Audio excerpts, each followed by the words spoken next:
mourning the loss of a trailblazer. That's right. Longtime public servant and educator Dannelly has died at the age of 101. The Black Political Caucus called him a towering figure in Charlotte and in Mecklenburg County. WBTV's Dedrick Russell joins us live in studio with the tributes that are pouring in for this giant. And Dedrick, you got the chance to talk to Dannelly about 2 years ago in one of his last interviews. Yeah, that's right, Daryl. And you will hear some of my conversation with Dannelly about leadership and legacy in a moment. But first, Charlie Dannelly is remembered for his dedication and setting the path for others to follow.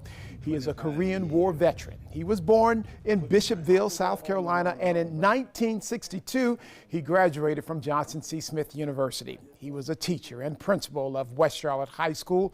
He also served on Charlotte City Council before heading to the General Assembly, where he was a North Carolina senator for almost 20 years. At one time, he was considered the longest-serving lawmaker representing Mecklenburg County. Well, today, JCSU sent this statement. The JCSU University family celebrates Senator Dannelly's record of civic engagement, which reflects his enduring belief that intellectual pursuits and bold leadership are instruments of transformation and light. This was Dannelly's comment 2 years ago when I asked him about his legacy.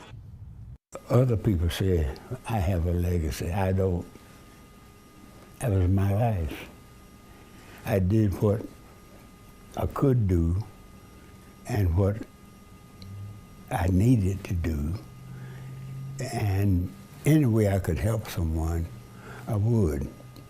Those are the things that make you a leader. And he indeed was a leader. Now, I talked to Dannelly during that time when he received the inaugural James Robert Jimmy McGee Award for his leadership. More tributes tonight are pouring in, this one from the Black Political Caucus.